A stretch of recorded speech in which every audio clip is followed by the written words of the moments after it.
Let's go. And I need to turn up the volume.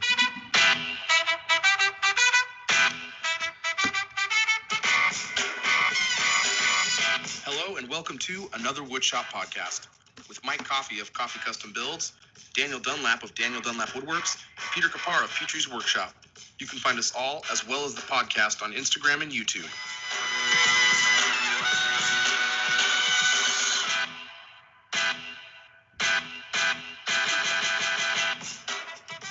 Welcome to another episode of another Woodshop podcast. What is up? This week's podcast is brought to you in part by Bourbon. Bourbon, Daddy's busy.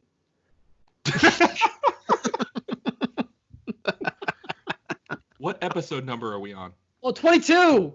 Thank you, Pete. Jeez. Sorry, I didn't say that. We're on episode 22, despite some people believing we're further. I'll get to that later. What's going on, everybody? Well, We all had a good week, I think. I think we're in a good mood. Yeah, But we're you know what? much more awake than last week. Yeah, last week was a little low energy, but Yeah, we'll why make up did for you this use week. Quaaludes? It was all the Quaaludes. Uppers, downers, roofies, flories. No, we Florries? The Four Loko hot chocolate really puts you to sleep. we shouldn't have had those donuts. We shouldn't have that donut eating contest before the show. No. Hey, but Hey, we've man. got a new I was sponsor, eating guys. hot dogs. Yo, we do have a new sponsor. We do have Oh, a new so sponsor. cool. And We're the Dan goes in sponsor on his hot dog eating contest. Yep, No, it's for real. Nathan's. Yeah, we got all beef franks. No, for real, guys. This is not All right, time to get laugh. serious. I'm really stoked about Serious this. time. No, we really do have a new sponsor. Yep. And the sponsor is Total Boat, and we're super excited about that. They're like a huge supporter of this community, and they agreed to support us, and that's That's really awesome. cool. So we really want to say thank you to them.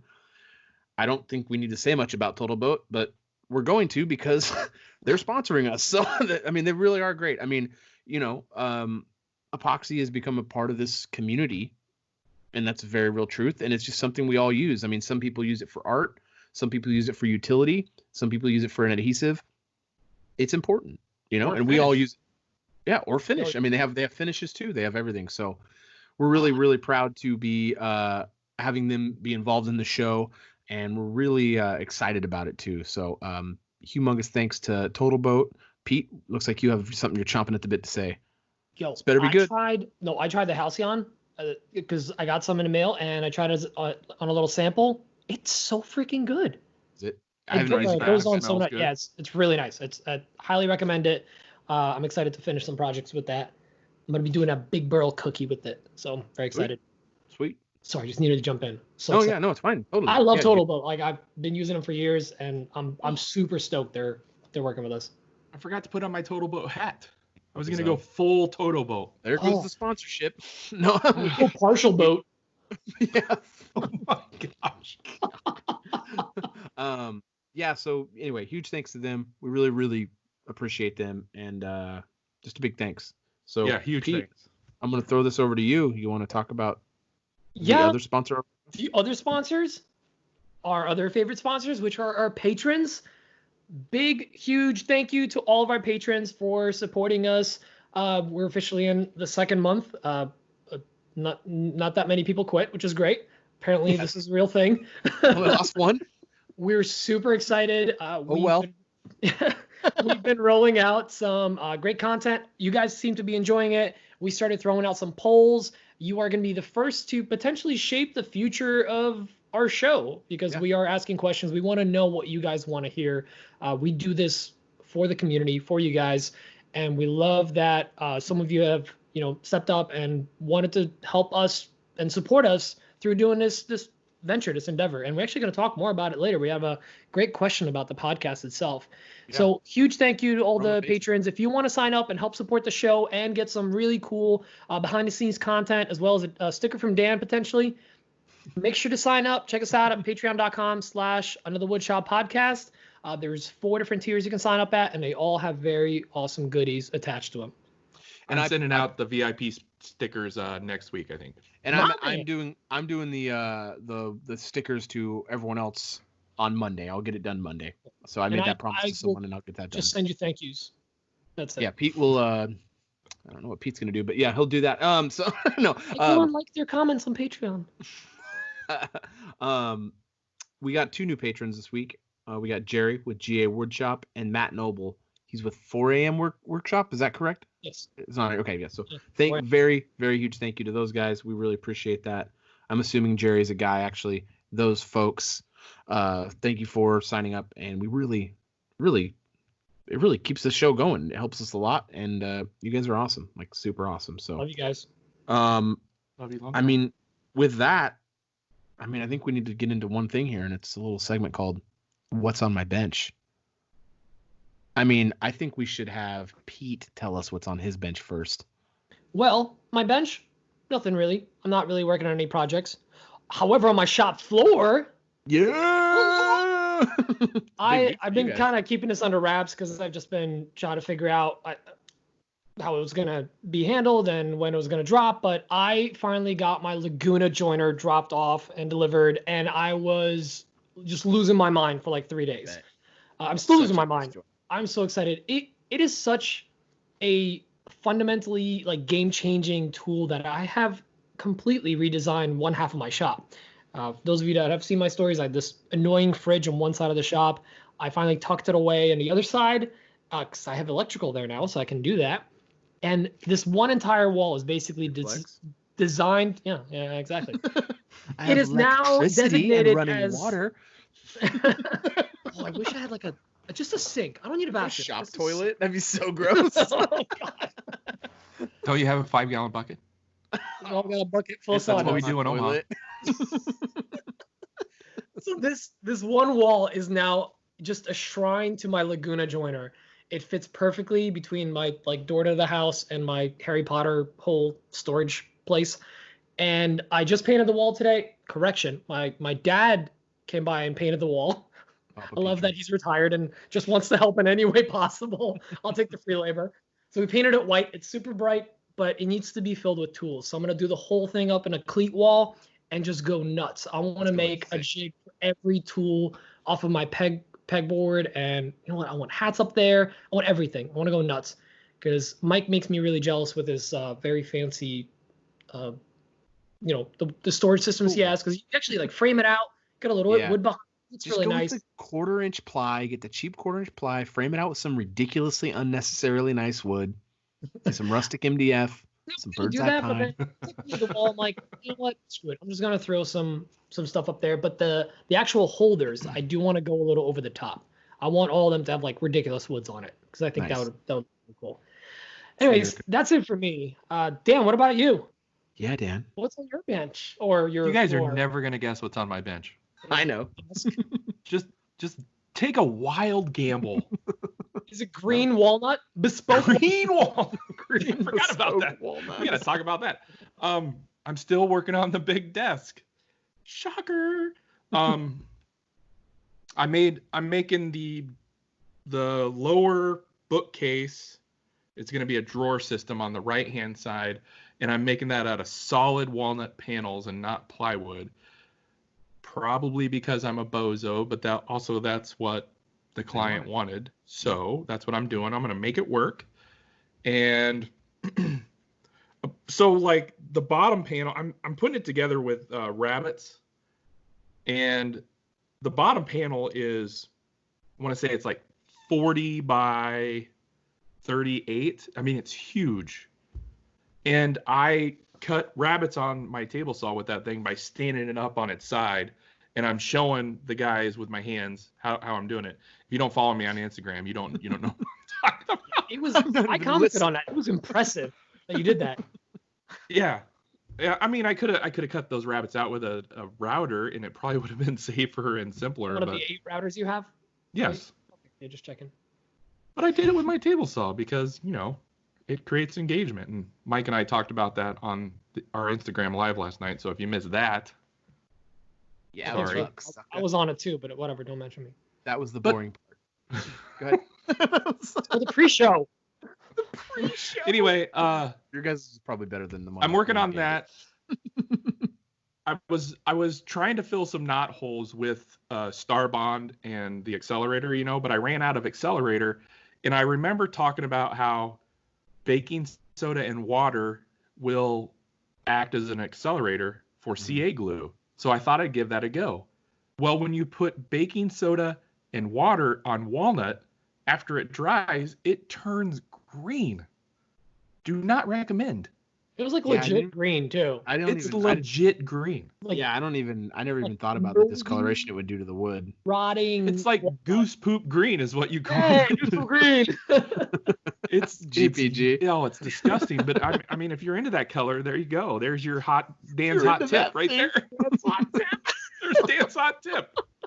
Turn your walnut green with baking soda and water. And then another fun thing that happened this week that I'd like to mention. Speaking of Laguna tools. Oh. No one did, but you go ahead. I'm just joking. Pete did. I'm joking. Do you just ignore Pete all the time? Yes. Or just some of the time? Okay. I love that we do this together, you and me. Okay, speaking of Laguna tools, I got a new dust collector. Yay! An actual big boy dust collector. I got the P-Flux so 1. nice. Yeah. And it's got like that's a million so CFMs, apparently. It's got 1 million. Ballpark. It deatomizes your body. Just Yeah. sucks it those.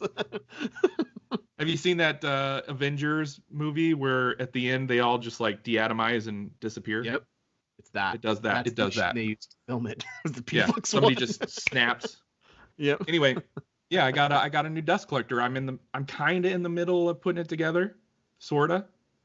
Do we want to do the exciting? It's heavy, but the exciting thing is Mike and Rusty from Macbeth Hardwood are going to come to my shop and help me set it all up. We are. We're going to have a party.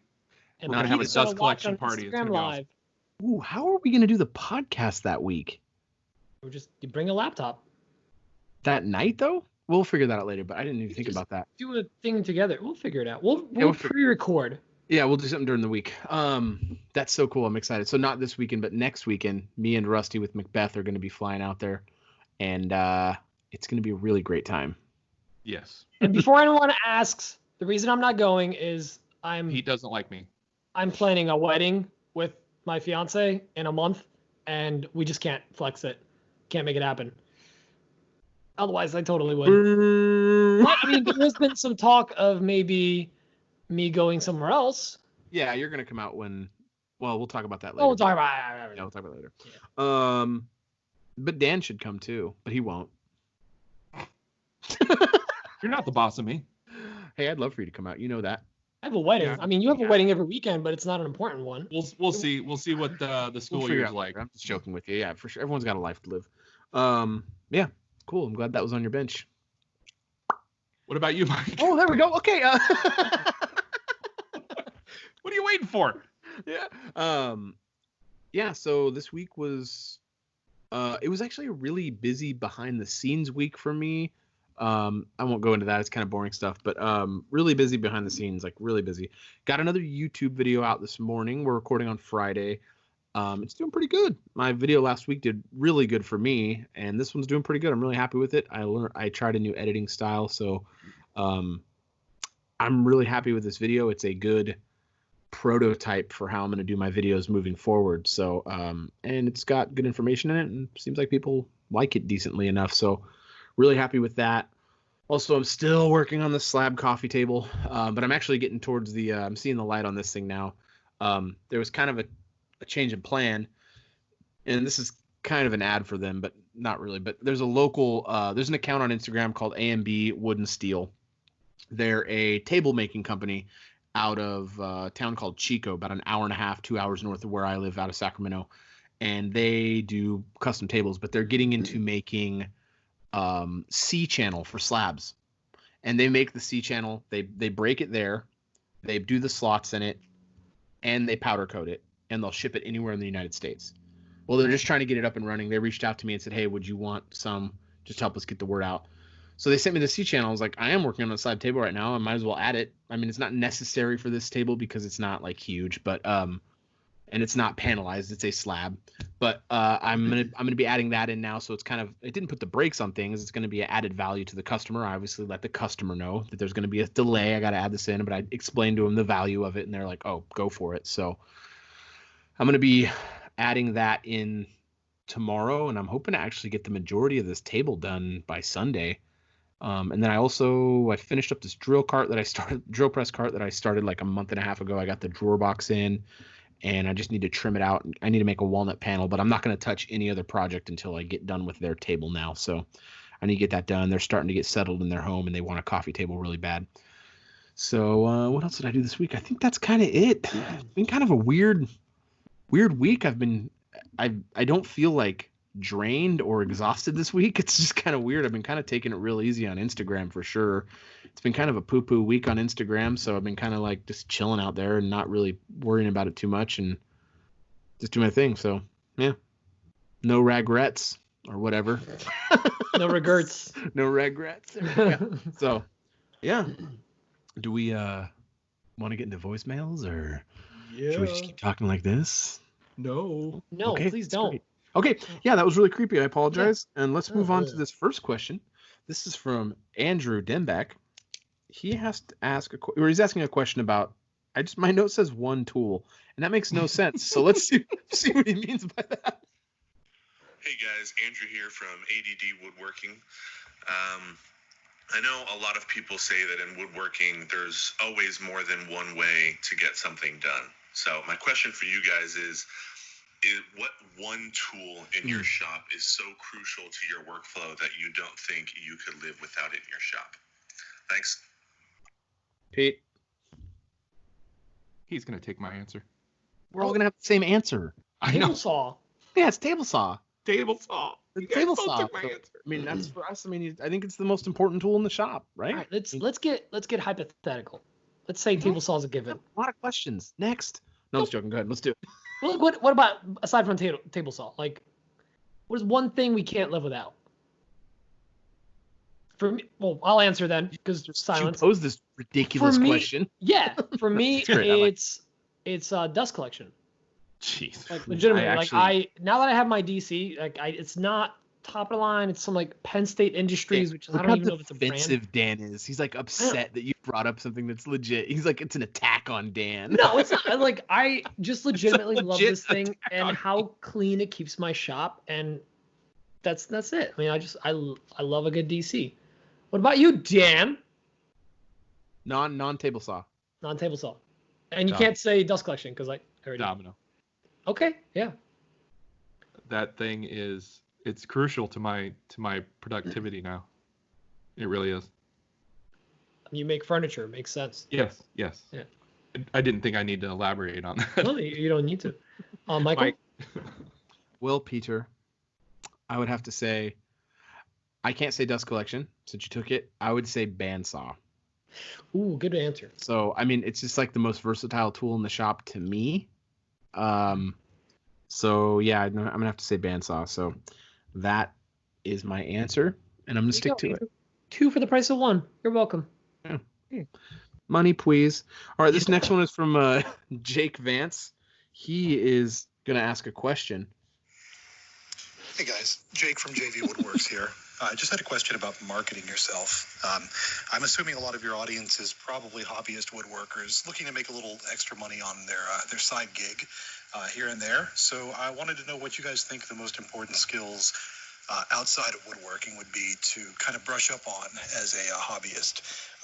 Stuff like photography, video editing, general social media promotion, graphic design. What kind of ancillary skills do you guys feel like are important in this industry to get yourself out there, build an audience, promote your products, things like that? Thanks. Daniel. First of all, what does ancillary mean? I think it means ancillary. Okay. That makes more sense. You guys are all going to have different answers, so I'm gonna give my answer. On top of everything that he listed, one of the most important things you can do to grow your Instagram, I think that's what he was asking, right? No, he's asking about woodworking, I believe. Marketing. What's important in marketing? Marketing. We listen to the But- question. Marketing and then being, trying to basically have a woodworking business. So both. What is important to growing that? Being personable and having a good personality and being likable. I think that is so crucial. You could How do you take find so much work then? Nice. You don't know the salesman Dan. No, You know it's podcast the, and IG Dan. The When do FU we smile. meet him? The FU smile. Mike knows what I'm talking about.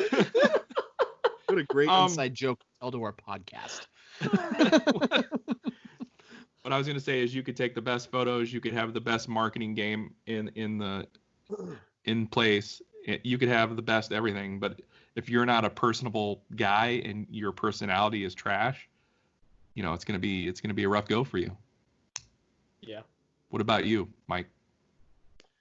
Man, I don't know that I'm super qualified to answer that question because You're I not. haven't grown. Yeah, well then Pete.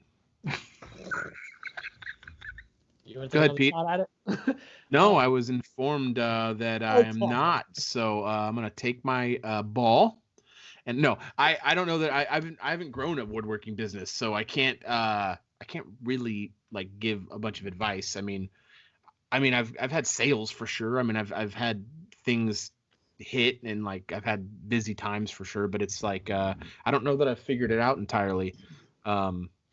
I think that you have to be a bunch of hats. You got to put a bunch of hats on. You gotta have to wear. You gotta be you're the person making the stuff. You're the person out there on the street selling the stuff. So if you're gonna be a salesperson, that's what Dan said. You gotta have a personality. You gotta have some business acumen. You gotta be a little shrewd. You gotta plan. You gotta be able to have some financial ability. You gotta be able to have a bunch of things in your hat or in your pockets. I don't know, but anyway, you gotta be able to do a bunch of different stuff. So, and it's some of the things you need to be really good at, and some of the things you need to just kind of know a little bit of. But it's not easy building something from the ground up. Well, It's not easy. It's not easy, but it's not there's a lot. You can't be lazy. You really need to just be ready to put in a lot of time and effort. I mean, you just got to be able to grind stuff out. You're just going to have to grind sometimes, and that's the bottom line. You're just going to have to grind from a bunch of different aspects. Anyway, Pete. I think you kind of nailed it. It's you got to be I know. a calm down. A guy who doesn't know anything about this stuff. You got to be, and Jake, all the stuff you mentioned in your question, because I was listening, you mentioned marketing, photography, content creation, being good with social media, all of that. You have to be a company as one person. You got to be a jack of all trades, a master of some. You don't have to be perfect at everything, but there's certain things you got to really put some time into. Also, sleeping helps. Not sleeping helps. Yeah, if you sleep less, you have more time to do stuff. So, I know Jake, he stays up crazy hours like I do. We talk till 3 a.m. So, what about you, Mike? What's up? Well, I mean, I know but I don't really know that you need to be involved in social media to do any of this stuff. I don't think that's no. To be honest. Well, I think this day and age you have to, because it's that's how you market your business. Presence, but I don't think you need to. If you're just going for a sales, I mean, let's see. I think you need a social media presence that is active.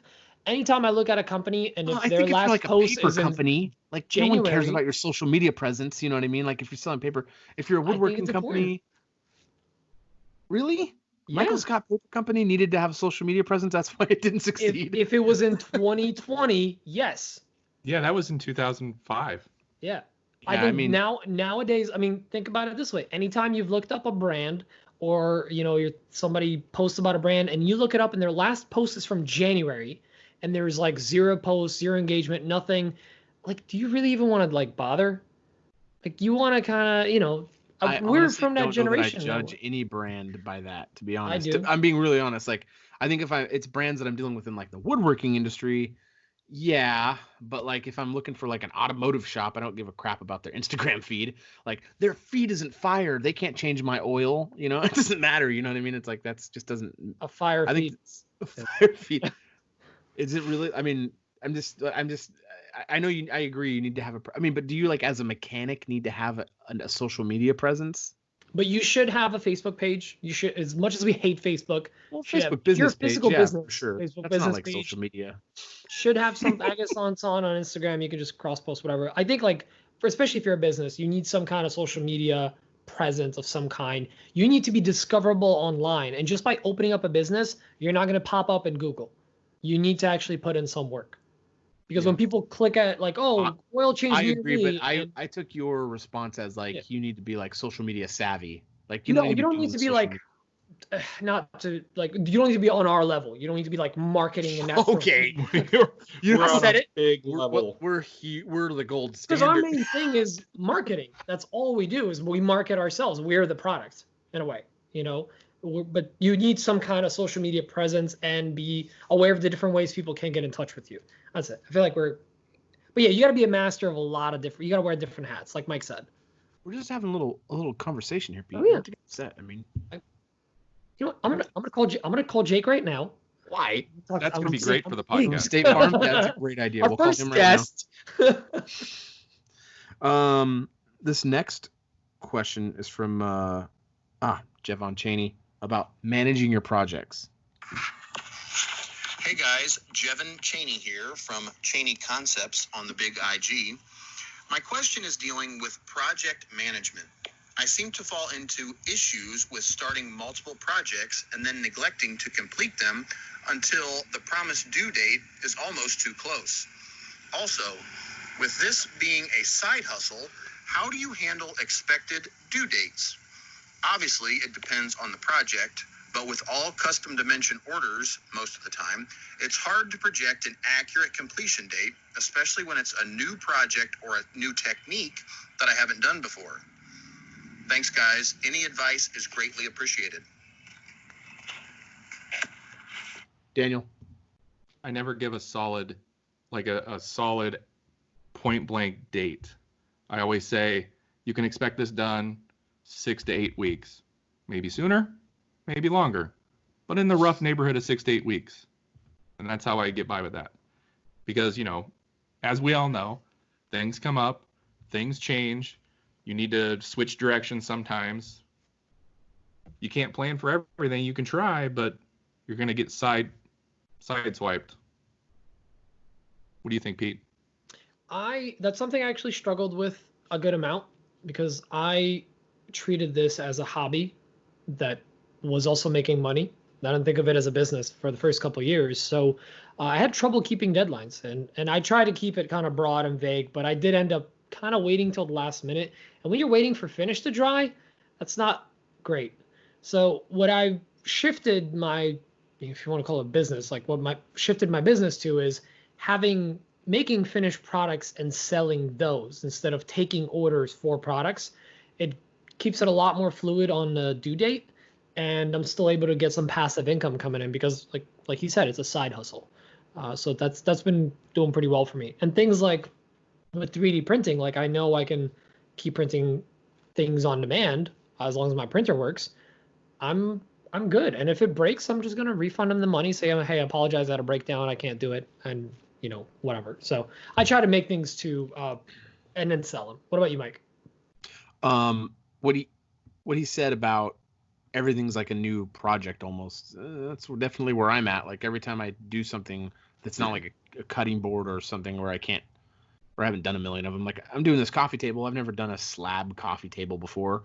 I don't know how long I had no idea how long that was going to take. I told them it's going to be several weeks.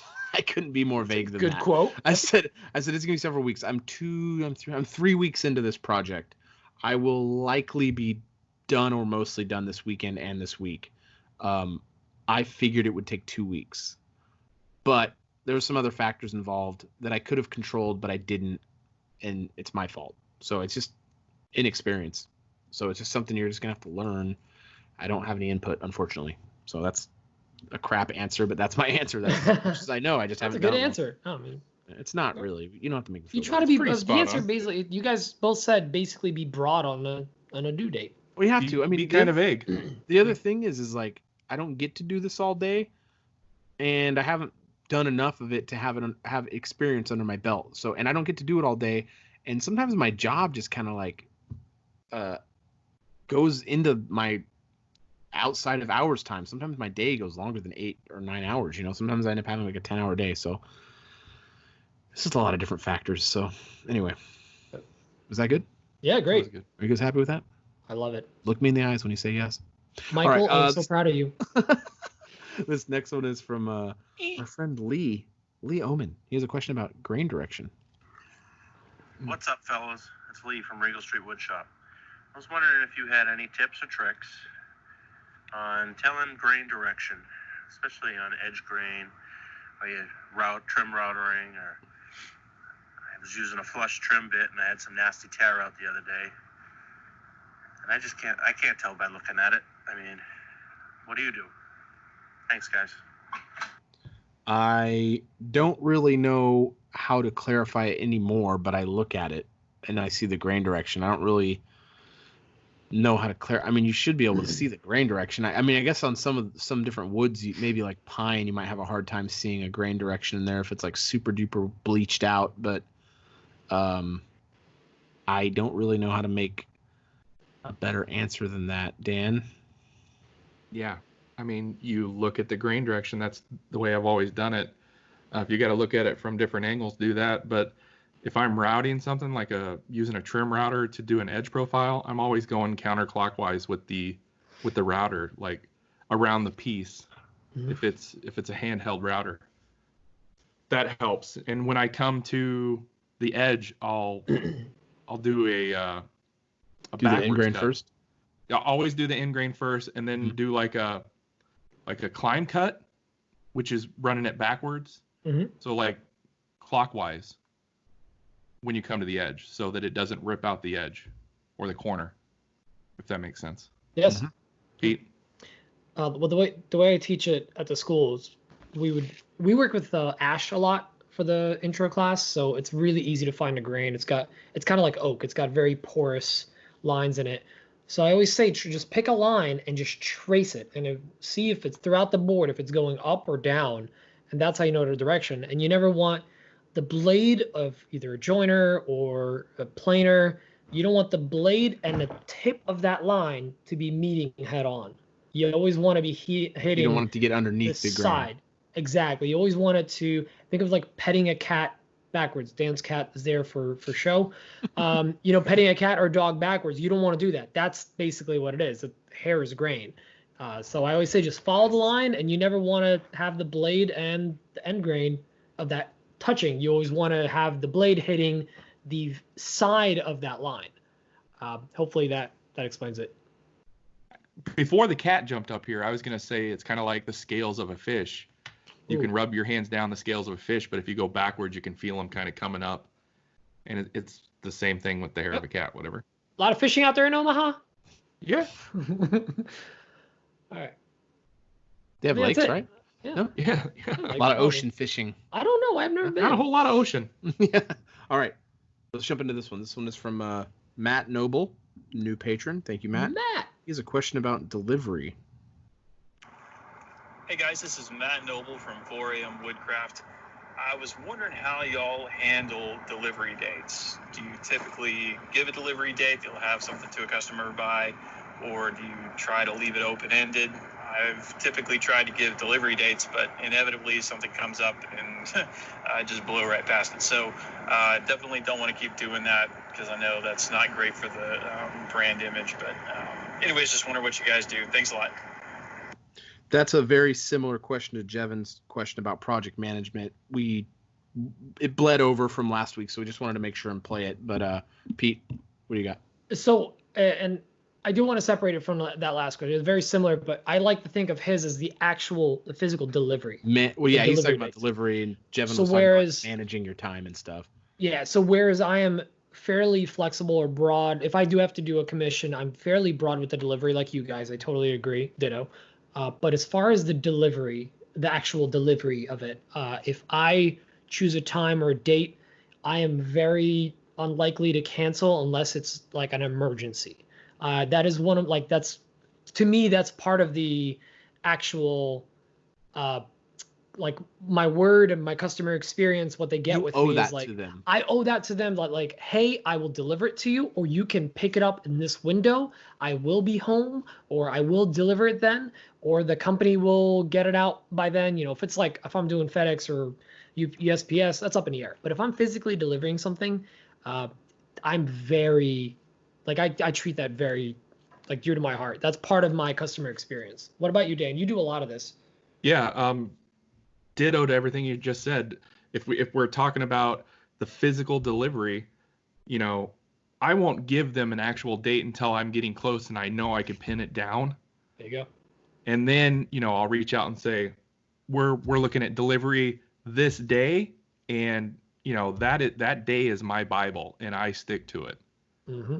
I mean, you know, that really comes along with your brand, and you don't want like any sort of like negative connotations coming with your brand because you can't stick to your promised day. So yes, that's a very good point, Pete.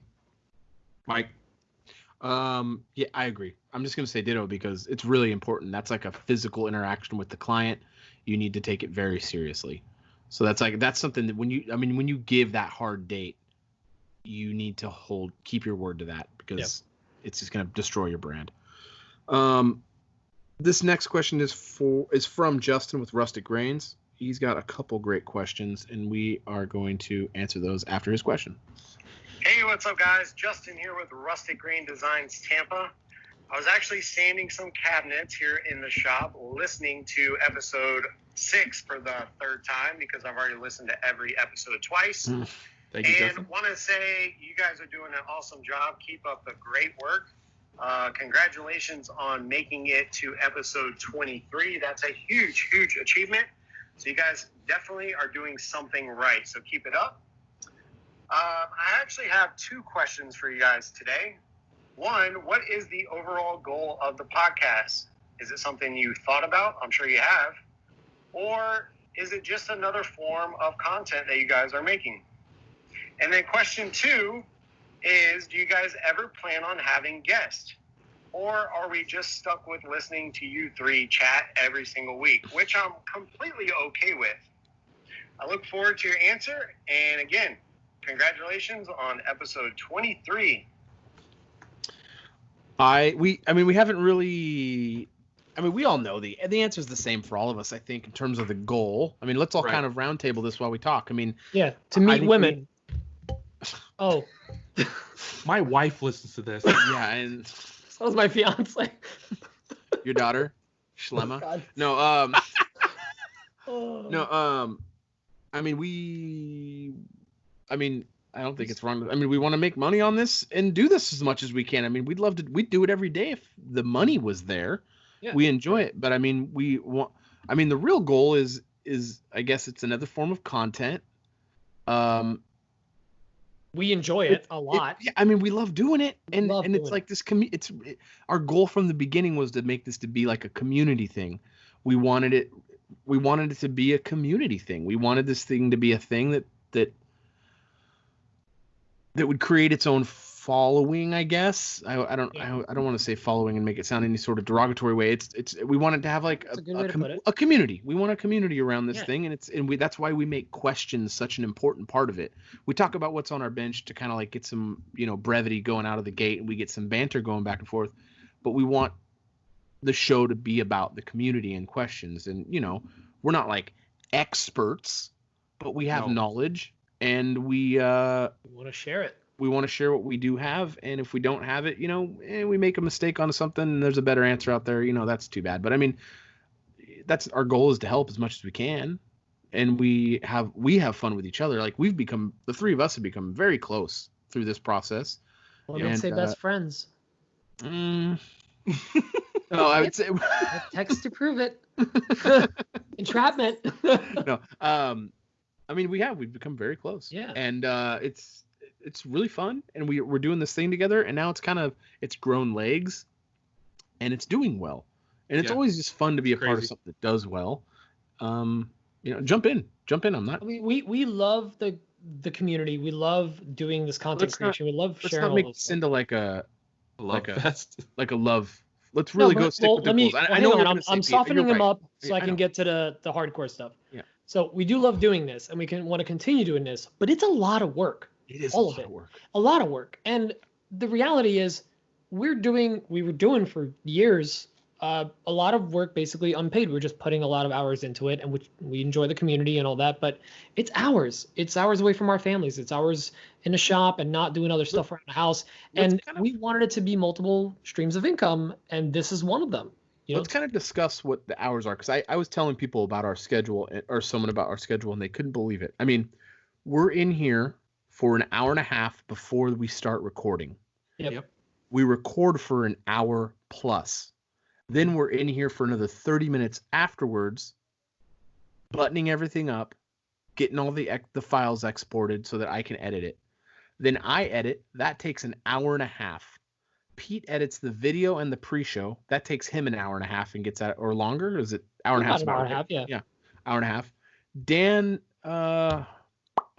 no, I'm just joking. Dan runs the Instagram and gets the giveaway stuff together, and that's time. And we're all kind of hopping in and out of the Instagram stuff. And then, we're all running our Instagram pages, but we're all interacting with the Instagram page as much as we can. And, now we have the Patreon stuff, which we're super thankful for. But we also have to maintain that. There's administrative things. We now have to have like a meeting every week. It seems like there's something we need to either address or get in front of every week. So we're spending multiple hours a week on this project, and we love it. We love it. This is so fun for us. To go back and hit the question right on the head is, I think, or at least my ultimate goal for this is to have this be like my full-time gig. Oh, I'd love to. I would love to do the podcast full time. That's my goal. Me too. That would be like a dream to sit and banter with two of my best friends in the world and just talk and have this be our job. If we could do this every day and realistically do it, we would do that in a heartbeat. Yeah. Yep. Just not on the table. So I'm going to say that's the ultimate goal for the show. Yeah, I think this gets us one step closer to living our dream, doing woodworking and having fun and content and sharing knowledge and creating content. Yep. It's another stream for us to be able to achieve the three of us individually have basically the same goal. And then within this another Woodshop podcast, we have the same goal here as well. I mean, it just feeds the other thing. So that's the goal. And as far as guests go, I think we've kind of landed on we're going to try to shoot for like one a month. Or whatever. It's kind of we haven't really locked down a number, but we did a poll.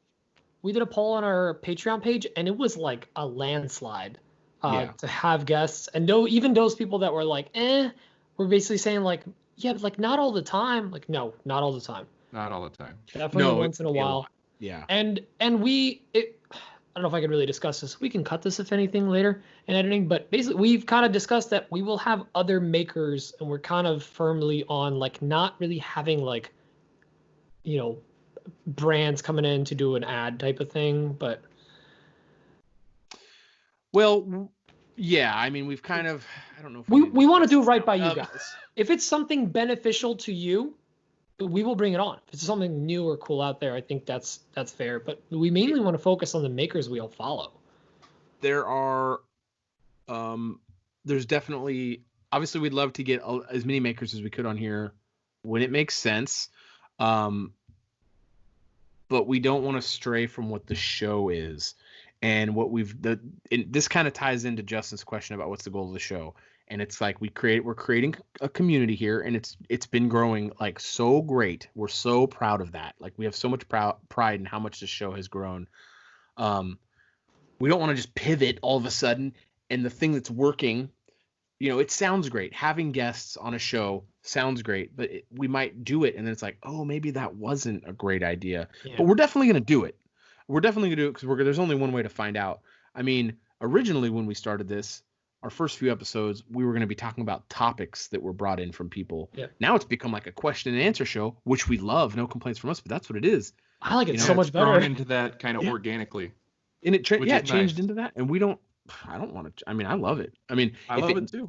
If it gets, stale, we need to address it, and we need to maybe go with a topic show again. But guests can help with that staleness too, if anything else. So if we mix these things up a bit, it will be interesting, and that's good, as long as it doesn't pull away from the mission statement of the show, I guess. Yeah, I don't know. Mission statement. That's a good way to put it. Our mission statement, which we don't By have. the way, we need to get a mission statement. We get a mission statement We down. should probably get with our lawyer, who doesn't also exist either. So, yeah. So I mean, that's kind of our best answer we can get, I think. A really, right? really deep question. It is. It's a really good one, Justin. That was Justin. an amazing question. I love it. Also, he listen. thinks we're great. We're doing a great job. Thanks, dude. Justin's a great guy. I love the dude. He's Justin's so great. All right, let's go and do this question from T with TK Woodworking. What up, guys? This is T from TK Woodworking. Love the podcast. I feel like we've all heard that saying that imitation is the most sincere form of flattery. But at what point is it not flattering anymore? I'd love to hear how you guys have handled situations where someone is avidly using your ideas or content and not giving you credit.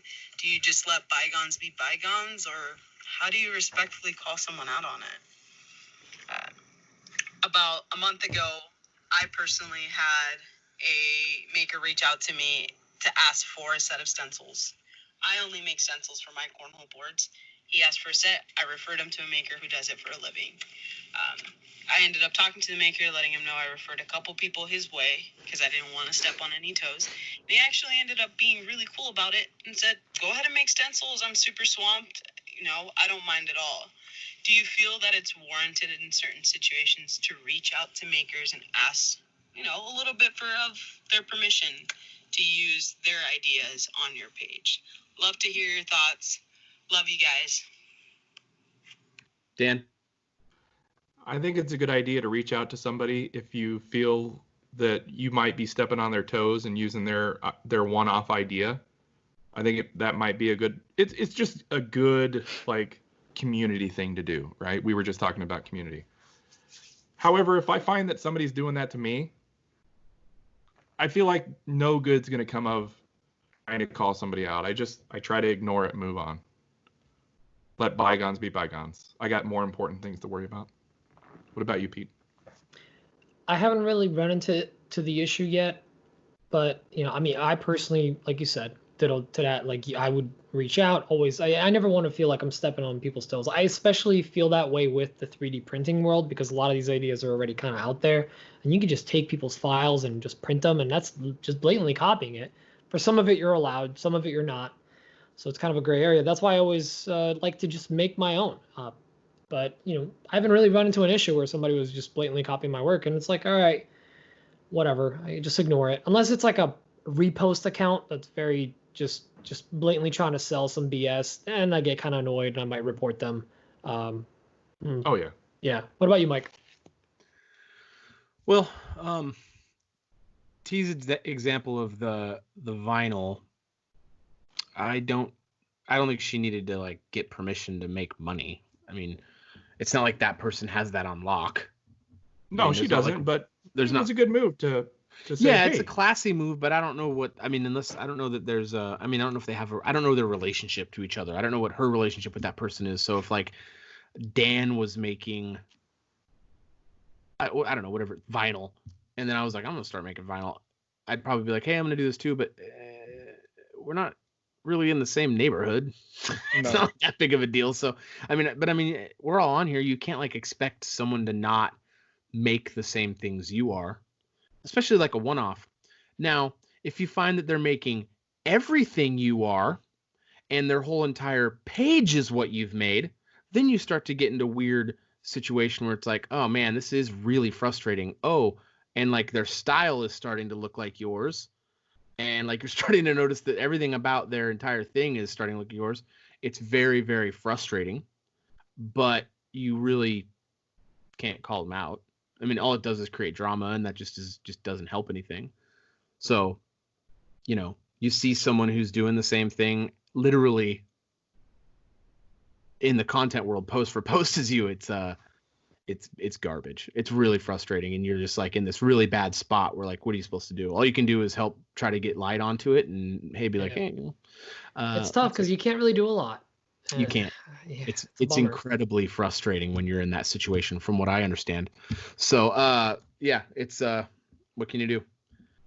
You just got to be the bigger person sometimes, and it's really tough to do that sometimes. So It's very tough. But yeah, all you can do is hope that other people notice that and Yeah, bring light to it. rally. If something's happening. Rally, and then you can get all your people behind you, and then hopefully the outcome happens. There's not a whole lot you can do. Now, if it's like actually taking money off your plate, then you might want to make a bigger scene out of it and actually bring it up. Maybe not. Yeah, like, that's a story point. or a post. Someone's valid. blatantly copying your designs. Probably want to like roll in and be like, "Hey, man," or person, you need to kind of chill on that. So, I know that I just said that TK didn't need to ask that person's permission, and I actually don't think she did, because it's kind of a one-off thing. But if this person was like making everything that you make after you've started making it, that would be a big no-no. So, yeah. Yeah. Anyway, I think that's that one. I think we should. That's we all the should get into patron. the giveaway. Yeah, we need to get into the giveaway. That's the patron Yes, question. we do. So, Dan, why don't you take over that? Well, this week we gave away Moss Epoxy Crackzilla and Woodzilla, both 185 milliliter tube, I think is what we discussed last week. Mhm. And this week's winner was Brad Gillespie. Gillespie. Gillicuddy. Giles Pie. Giles Pie. Congratulations, Gillespie. Brad. I already messaged him on IG. We'll see if he responds. Sweet. We'll get that package out to him, or Rusty over at Macbeth will, because Macbeth sponsors the giveaways. Thank you, Macbeth. Thank you, Macbeth. Thank you so much, Macbeth. And this week, we are giving away a Payne Brothers or Payne Bros premium knife supply otter knife crate. Now, if you don't know what that is like a knife blank where you can make your own handle. And we were looking them up online. They're nice. They're crazy nice. This thing is a $90 value. That's it's a lot. Super nice. That's Really that's sweet. that's a really cool giveaway. I didn't know I wanted this until I saw a picture of it, and now I kind of want it. But yeah, somebody else is going to win this week. And this week's code phrase, baking soda walnut. Yeah? No? Yeah? No? Baking soda accelerator? Ooh, I like that. Is that we already had a walnut Pete code looks phrase. bummed out. I'm just baking brainstorming. soda- This is my thinking face. It looks like I farted. Maybe It looks like #stroke. ooh, Walnut Hulk. No. It turned green. It's Oh, green. I No, know. All right. yeah, Oh, I a really rare thought you miss. said Okay. it Soda like that. It accelerator. was going to be something good, but it was real bad. Oh, I like baking soda accelerator. All We're right. going to go with that. My That call. Executive decision. Baking Okay. soda accelerator. All right. So that is the code phrase. Send that to us in a DM at Another Woodshop Podcast on IG, or email us at anotherwoodshoppodcast@gmail.com. Baking soda accelerator. I want that knife kit. I know, me It is too. cool. I was like, Super "Oh, nice. man." So cool. All right, back to the show. Okay, back to your regularly scheduled program. This is from Alex Blanton with Blanton's Custom Builds. You'll hear from my lawyers. That's right, lawyers. What's up, guys? This is Alex from Blanton's Custom Builds. Mike, I promise I had that name picked out before I started following you, so no copyright infringement there. Be right. I want to thank you guys for being so open. Anytime I've sent a message directly or commented, I always get feedback, and it means a lot because there are a lot of accounts out there that just take this as a social game and don't remember that there are real people on the other end. So I really appreciate that. I would say I'm a long-time listener, but I just blitzed through the podcast in like 2 weeks. I wish you guys would make an episode every day because now my drives to work are going to be boring. Anyway, on to the question. I saw in Pete's story the other day a storage cabinet for stains and polys and epoxy and all of that, and it led me to think, obviously you guys are all in 3 different climates. One thing I've always been really bad about is storing all of my stains or covers, and I just wanted to know how serious do you guys take the storage recommendations on the manufacturer? I'm in Kentucky, so humidity's pretty high. Winters get pretty cold. Summers get pretty hot. And at some point, I've got to decide how long I'm going to wait before I lose product because it's been sitting too long in a non-climate control. So just want to get your take on that. Appreciate everything you guys are doing, and keep it going. Hope to talk to you soon. Pete? There are storage recommendations on the side of those packages. I just stick them in my cabinet. And occasionally, every couple of years or every year, I have a cleaning party. I invite some friends. We have some wine. And, we play some Nickelback. And then we just pull out the stuff that's dry. What kind of party? That was for Dan. Occasionally I just find a can that doesn't move when I shake it. And it goes in the trash. I really don't follow that. I know there's some people that use like those products that are like, basically it's like a gas in a can, like and argon? You like spray, like argon. You spray the argon into the can oxygen. And seal it, so you don't get the oxygen doing, making a mess out of your poly. But I don't. I just try to get through the finish, as quickly as possible. And if it, and then sometimes I have like garbage projects that like a shop project, or I'm redoing a workbench, and that's when I use like the bottom of the can or whatever is still moving, because I don't care how it looks. It just needs to be a finish to like really seal it and make glue not stick. What about you, Mike? I don't follow it. I mean, it's like I have like a corner of my shop where it's the coolest and the most stable in terms of temperature, and I built my shelving there, and everything just stays there. And if I open it up and it looks goofy, I throw it out and go buy a new one. So I don't really have an emotional attachment to it, so not a big deal. I mean, and I generally nowadays. No, I mean that's the it lasts forever. I use it so much, it doesn't, it doesn't really go bad. I mean, there's definitely finishes in there where I'm probably gonna need to go open it. I mean, I have a thing of stain I bought when I first started woodworking because I thought you had to stain everything, and I used it once, and I've never stained anything since then because I hated it so much. So I just moved back. It's probably bad, I'm sure. I have a dozen of those sample cans. That's all. Yeah, it's one of those. It's like a gray or something like that. I was like, oh, woodworking, you have to stain. Well, then I learned you don't, and now I haven't touched it. So you learned that there's woods that come in those colors. Right. Yeah, the woods come in those colors. It turns out. So okay. So yeah, wood. I don't same dittos. Long ditto. Dan? Short ditto. Yep. All right, cool. Next no, I got another Dan's hot tip though. Oh God. Yes. Those really liquidy oil-based stains, if you let them sit long enough in your cabinet, they become gel stains. Really? I thought they were just trash. Well, they're trash basically, but they become thick like gel. Some shop furniture. No, it doesn't work, but it's gelatinous. I don't pay attention to those recommendations either, and they sit in my cabinet, and if I reach for them and they're goopy and nasty, they go in the trash and I get a new one. Same as these guys. Yeah. They're like 10, 20 bucks. Like, it's, Yeah, you're not like throwing out like a bandsaw or something. And you're only losing like a couple of dollars. Bandsaw's bad. Gotta go.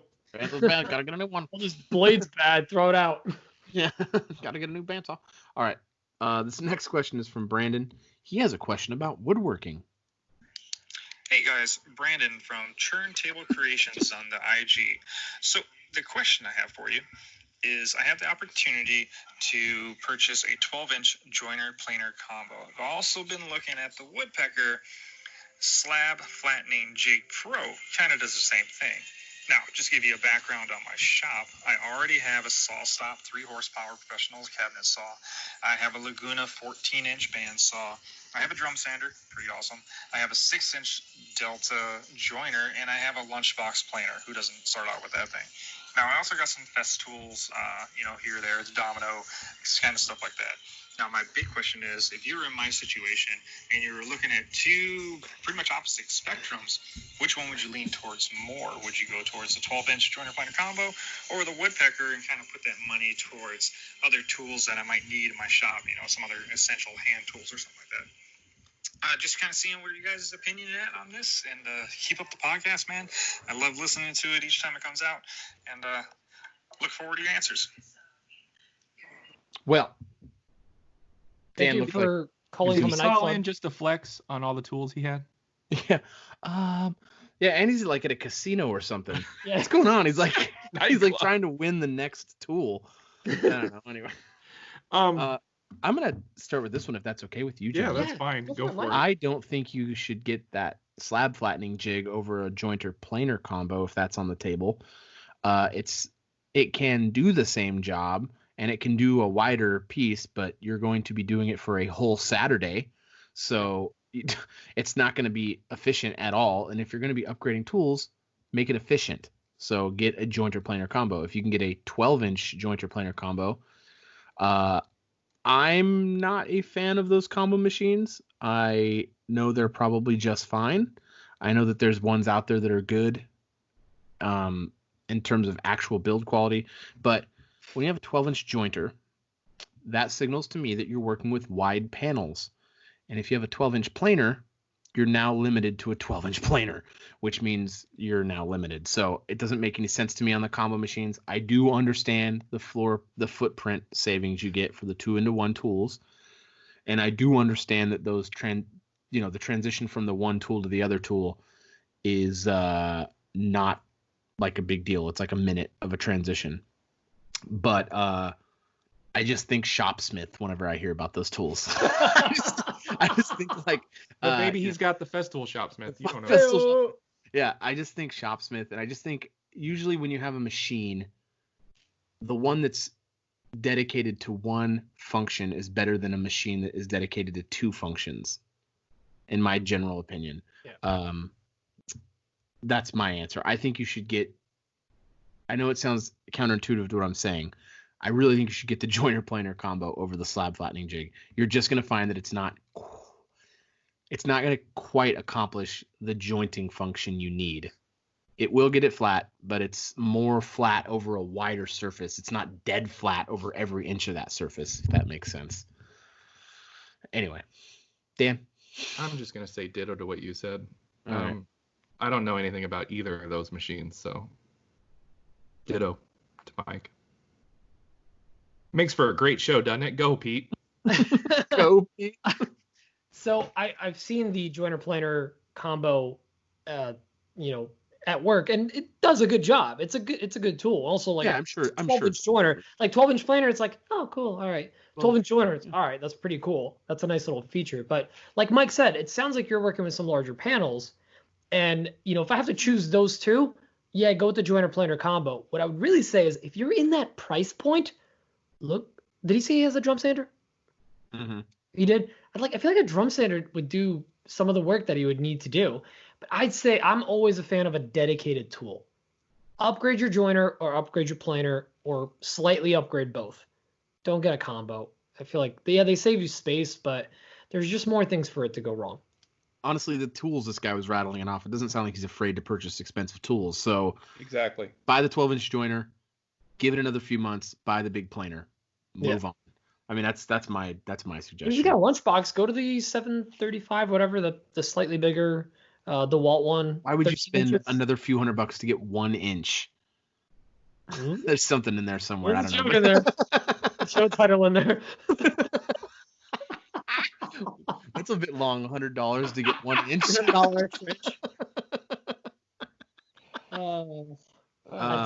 good. Anyway, I think we all agree on that one. This next question is from Eric Herman. He has a question for our show. Hey guys, Eric with Seven Bridges Woodworks. Wondering if you have ever wanted to incorporate other making medias into your woodworking, whether that be blacksmithing, leatherworking, metalwork of any kind, anything. Just wondering what your thoughts are. Thanks. Pete? I've been wanting to get into welding for forever because I have so many cool ideas in my head and I just want to put them into, I want to make them real, and I can't because I don't have any welding buddies and I don't have a welder and I want to learn it. Plus, metal table bases are hella expensive. And then there's the whole thing with the shipping, which how dare they? ship for a lot of money because they're heavy. So I'd rather just make my own. There's a lot of different ideas I have, and I wish I could, work with metal. That's my answer. Mike? I currently have zero desire to spread my focus from anything I'm doing right now, because I currently barely have the time to get what I'm doing now done. And if I spread it any thinner, I think I'll die. Like, I can barely get things done. Like, I'm just like at my wit's end sometimes trying to get all the things I've committed myself to done. So for me, it's a no for me, dog. So Dan, what about you? However, I want to stick with you though for a second. Let's pretend like you're able to start doing this full time. This content creation making. Mm-hmm. What would you like to? Would your answer stay the same? No, it wouldn't. If it was this, the next thing I would focus on is CNC endeavors, and then I actually already know how to weld. I actually was taught how to weld when I was like really young. My dad taught me how to weld, and I went to I know how to weld. I could probably pick one up and give me a week, and I'd be back up at it. And I can make a nice bead probably by the end of the weekend too. So, I would do that for sure. Making metal bases. I love industrial look a lot. Our whole downstairs is the industrial look. And if I was able to do this full time, I would definitely have a nice welding setup somewhere in my shop. So excellent. Yes. Daniel. Great answer. I would also like to take up metalworking for the simple reason of making metal bases. Mm-hmm. They look great and they're expensive, but I don't have room in my shop to add anything else. I feel like I'm really, pushing it as it is. Yeah.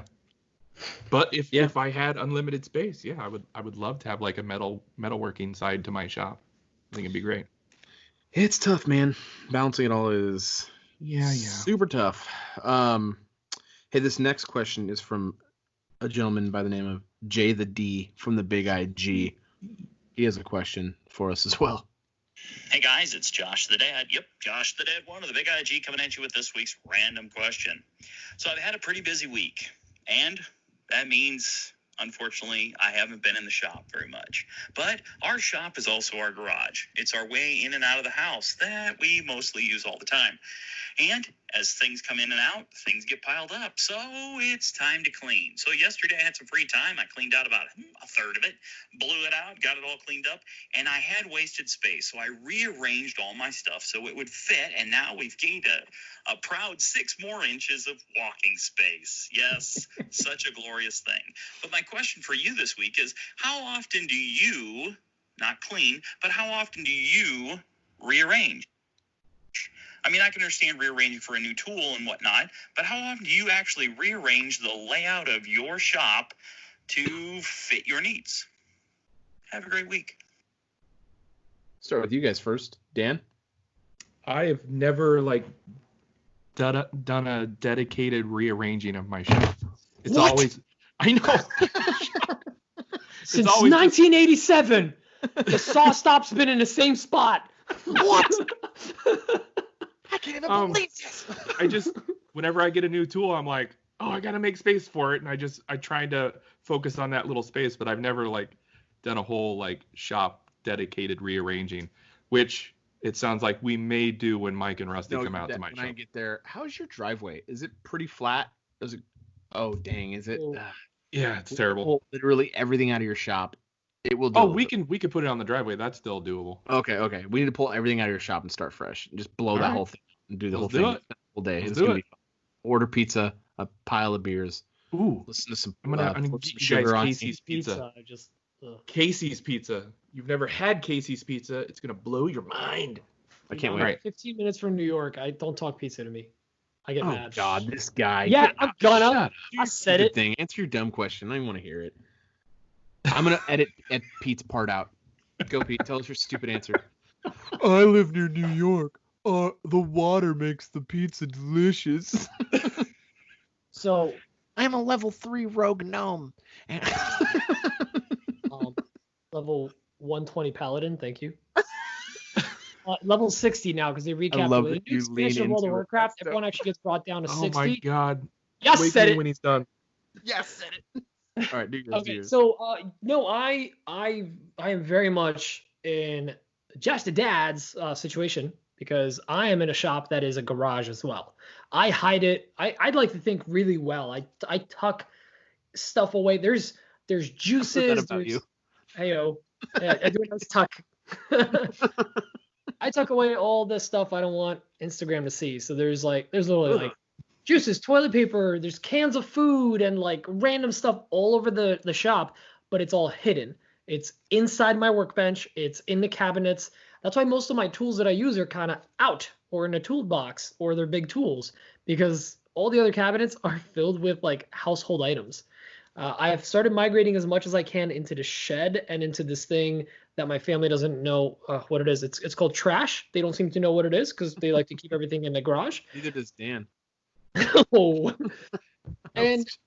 But for me, mainly, I do major renovation or like major reorganizations when I get a new tool, which because I used to get a lot of used tools and constantly be upgrading, it was fairly often. So that was my answer. That's it. Next question. And we're back. We just edited it. Cool. I was able to edit that out. Did you want to throw it to me? I forgot. Oh, you started talking and you threw it right to us. Hey, Dan, so answer again? Nah, I'm good. Hey, Michael, how about you in your perfect shop that is not allowed to have any household items in it?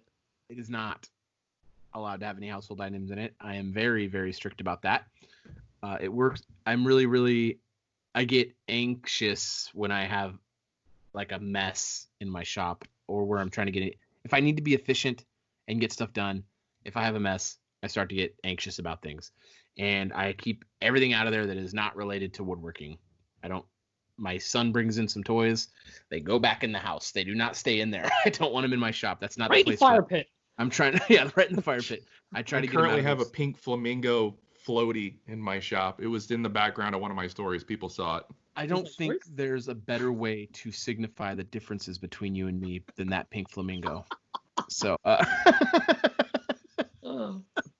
so, I'm talking about some expansions in the shop, and we're going to be buying a shed to get rid of the stuff from I'm going to be taking over the old shop as well. We're going to be buying a shed here really soon to put all that stuff in a shed. Because I want nothing that's not anything that I see as a distraction from what I'm trying to get done. I have to be focused, and that's how I keep myself focused that's why I've made my shop what it is, because I like it to be clean and I like it to be focused on woodworking so I can get that done and I'm not getting distracted in there. So that's kind of my motto on it. But that doesn't answer your question at all. The answer you organize your shop, Mike. Yes, to answer the question is never. I set up my shop when I moved into it, and I think it's pretty well optimized for the size of my space. And I guess it would be only tool related. So whenever I get a tool, I have to move things, but usually it's got a spot for it already set up. So that answers the question for me. Is that good? That is fantastic. So good. 10 out of 10. I'll allow it. So we are at an hour and 13 for the recording. So we probably do one or two, maybe three more questions. Yeah, we've got one. Actually, we've only got two questions left, guys. Let's do it. Let's bang through them. This one's from Jack at Salish Seas. Where did it go? I'm sorry. Right here. Oh. Hey guys, Jack here from Salish Sea Woodworks. Looking for some more hot tips. And I was thinking about tools that are used outside of maybe their intended purpose to give you a little more versatility in the shop. And the example I was thinking about was you can use a biscuit joiner as a way to cut splines on a miter joint or a miter box. So I was just curious, what are your guys' tips and tricks or an example of a tool being stretched outside of its maybe intended purpose to give you a little more creativity, a little more versatility in the shop? And just curious what your thoughts are. Thanks a lot, guys. Have a good one. I saw a guy on Instagram use his domino to cut splines, which I thought was sick. Yes. I think it's Papa Science, I think is his name. He used a spline he used a domino to cut splines, and then we saw there's another guy named Jones who just did it for, I guess they're splines. I don't know that they actually provide any value because they're middle of a joint. I guess they would but anyway, it's the same thing. Using a domino for cutting splines, I thought that was really cool, and I plan on doing it. Also, I guess it's technically the intended purpose, but another thing that domino does that I think legitimately looks awesome is through dominoes for drawer boxes. Looks so sick. I just think did I take your answer? I'm sorry. No, okay. I've done that. I'm just yep, I've done that. It's awesome. Through dominoes on drawer boxes. I should have done it on this drawer I did. The reason I couldn't is because my workbench was taken over by this slab, and it had epoxy drying on it, and I couldn't move it. Otherwise, I was going to do it. I love the look of through dominoes for drawer boxes. Anyway, Pete. For me, well, he took mine because I love using a biscuit joiner for splines, but this isn't really it's a good tip. But one that I get a lot of weird questions about is I sharpen with sandpaper. I know sandpaper is not usually intended for sharpening, but I do it and it does a good job. Not a great job, but a good job. That's it. People are always like, "Won't you use stones?" Like, because I'm cheap. That's why. I'll use it for a rough sand when I'm trying to get it. I get it down to like fine, like shave the hairs off my arm. Fine. Okay. So, what about you, Dan? Actually, I want to track back to Mike and saying through dominoes. I was actually gonna make the drawers for the desk that I'm making with through dominoes because I like that look too. It looks sick. And I've done it in the past. I really like it, and it's super strong. Right. But boxes are already super strong. You add those through dominoes, it's ridiculous. Right? Yeah. So my answer would be the table saw is so flippin' versatile. Mm-hmm. You can do so much stuff that, most people see the table saw and they're just thinking about rip cuts, But I actually have a YouTube video on cutting circles with the table saw, like circle tabletops. Mm-hmm. I've seen people. Is it a miter slot jig it's a miter slot jig, and you go in circles on a nail, and I got a whole video. Go watch the video. No, I'm talking to the listeners. I've seen your video. I don't care about you. Or I've seen people make jigs where they can cut round tapered legs on a table saw. I think Izzy Swan has Izzy for sure. He's got like 1 million videos on different jigs for the table saw. You see him doing stuff with it. It's like mind blowing.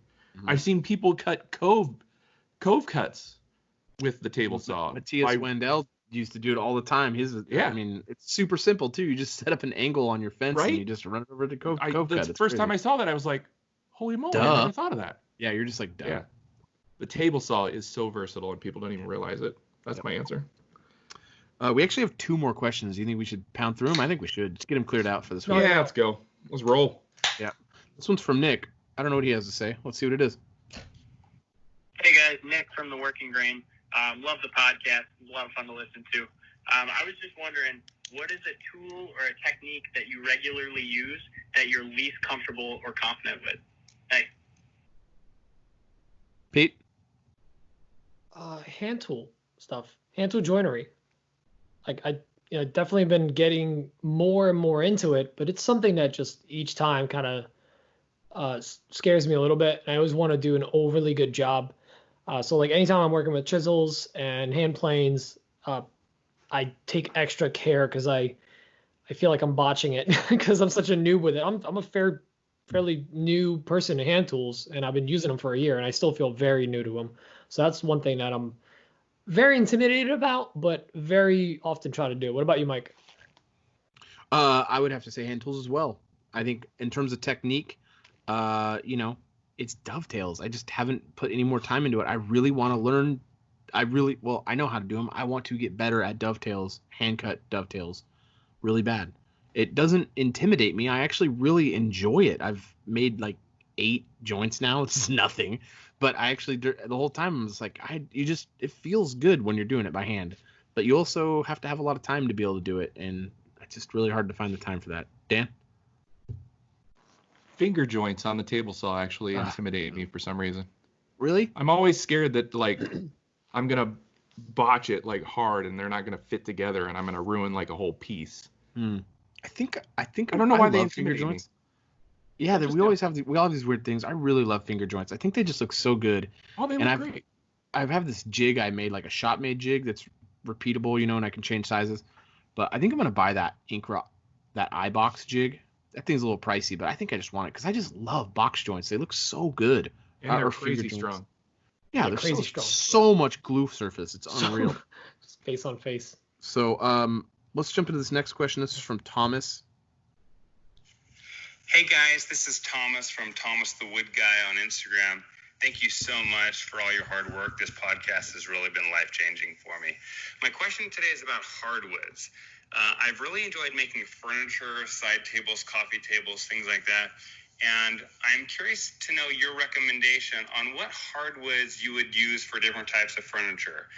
Your recommendation on what types of woods to use for a desk versus a side table versus a dining table. And also, I know you don't like pine, but is it a viable option to make the base of, let's say, a dining table or a coffee table out of Douglas fir or pine and the top out of a good hardwood? Again, thank you all so much for your hard work, and I appreciate the time. Dan? Well, first of all, I've made tabletops and desktops out of all kinds of wood. I mean, it really just it just goes with, right? Yeah, it's preference on how you want it to look or what the client's asking for. And pine is absolutely a viable option for a base. My current kitchen table has a walnut top and a pine base, and it's held up for 4 years now. And we have 2 small kids. Hasn't exploded. Yet. What about you, Pete? The wood's more specific to if I'm trying to match something or if a client wants a certain wood, but I'll look more about like if I'm doing a tabletop, I don't like a very porous wood. I like it to be very nice, tight grain. And as for using alternate materials, yeah, you can use pine and whatnot, but one of the coolest techniques that I've ever seen was veneer, walnut veneer, beautiful veneers on MDF because it's stupid stable and you can get a nice, beautiful top and not have to worry about it moving. Can you put a rustic veneer on top of MDF? The standard veneer rustic MDF. Duh. Okay. Come on, dude. Sorry. Do you even follow Izzy Swan? Anyways, Mike. The pine thing, it's just a bit. It's like a bit we do. It's because I don't like pine. I don't personally like pine. Pine's fine. I don't like pine, and I won't work with it. But I mean, but pine is really just, it's fine. It's a wood, so we still have to love it. It's like the child who loves the least. I really don't love it. I really hate pine. I don't like it. It's just a bit though. I mean, pine. If you're gonna make stuff out of pine, it's fine. You don't have to feel bad. I never feel bad. Yeah, you don't have to feel. You make it out of that. Just know that there's properties about it that are a reason that it's cheap. There's things about it that makes it cheap, and it's susceptible to wood movement. It dings easy. It's not strong. It's ugly. It hates children. It Why are you describing Dan? No, I mean it just has there's a lot of negatives, but there's definitely positives there. The price savings is real. And that's all I can think of right now. But no, it's just like Pine killed Mike's dog once. Yeah, his childhood dog. No, it's just a bit more than anything. You build your table whatever you want it to be built out of. Also, I don't think there's no like wood that's best for different things. There are woods that are less stable and are more susceptible to wood movement, and that goes for hardwoods as well. There are some woods that lose a lot of the wood during the drying process. Their drying process is harder on them, and they lose like 25% of that log becomes sawdust after the drying process. If it's just like air dried, it can get warped so bad. Just that's how the wood is, that when they run it through all the machinery, by the time it's done, it's 25% smaller. You roll in with a 4-inch thick slab, you come out with a 3-inch thick slab after you flattened everything because of all the loss. So that kind of wood is probably going to be susceptible to more wood movement when it becomes a piece of a a table. I couldn't think of the word table. It's kind of getting late. So I mean, so there's a lot of things that factor in, but you can build it out of anything. I mean, just understand, know the wood. Research the wood when you go to use it. Understand what the repercussions are of that piece of wood and how you can learn everything you can to fight that wood's natural inclinations. I'm being given the wrap up sign, so I'm gonna just say pine is fine. Pine is fine. Yeah. Woodworking. Sorry for the long answer. I apologize.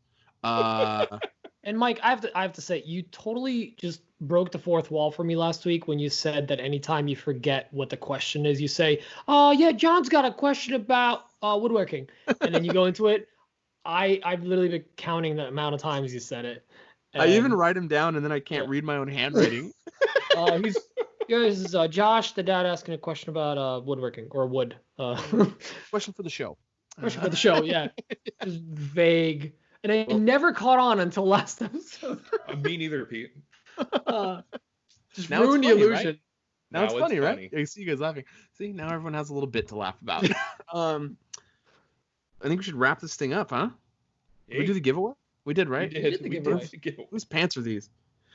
Pete, you want to wrap this thing up for us? Yes, and the best way to wrap it up is with a 5-star review. Talking is hard. Stroke. 5 star. 5-star. Or as we told you guys last week, it's still obviously broken. Just do a 5-star review. Say like 1 star. They're really lame, super boring. Wouldn't recommend. But leave some 5 stars so people know. And if you want to ask a question, we have many ways you can do that. You can send us the question, type it out, and like they did in the ancient times, or you can call in to one of the 2 awesome ways, which is first one is you can leave a voicemail to 754-2255-297 or 754-call AWP. Yeah, we're that cool. Or best way to do it is just record with your voice memo app on your phone. Email it to anotherwoodshoppodcast@gmail.com, and please don't record in a nightclub. And can I say something else too? Yeah.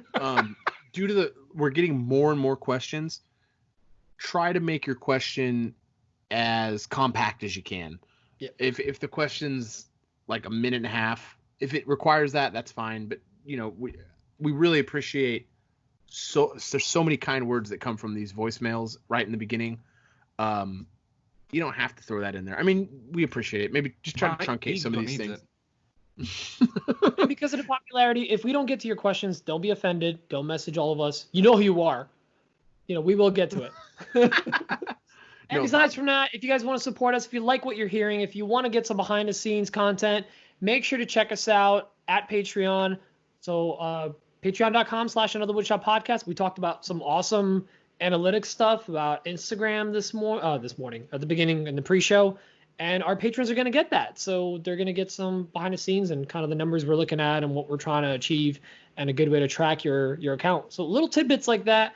We're also going to be doing a lot more fun content in the future. So check us out there. And of course, as always, check us out on Instagram, YouTube, TikTok, Facebook if you must, and MySpace. Thank you. Friendster.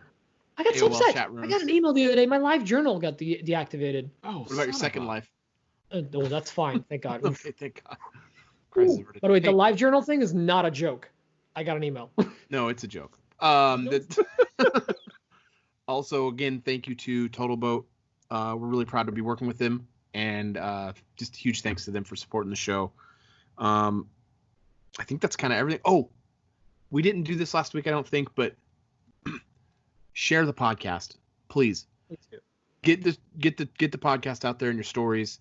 A couple weeks ago, we did a call to that, and we saw a week like we have not seen. I mean, it was a crazy week. We had just crazy week from those shares. So if thank you. If you're willing to, and if you're able to, please share the pod when you can. Get it in your stories, or talk about it to people who you think would like it. And we just really appreciate it. If we have these things available for patrons. If you're not able to, or it just doesn't interest you, that's great. But if you could share the show, it would just help us so much, and we really appreciate it. Yeah, I mean, you tell random people on the corner or on the bus, as long as you're 6 feet away. Print up flyers, go to a bus station, and start throwing them at people. Rent a helicopter, drop them from the helicopter. We're not asking for much. Not much. Come on, people. No, it's really greatly appreciated. But I think I think stupid Siri. Come on. I think we I think we kind of hit all the bases. Yeah. Yeah. No? We're at an hour 30. Holy cow, this is a long one. That was a long episode. Everyone have a great night, and thank you for listening. And we love you long time. Love you long time. Bye. Love you long time. Kill it.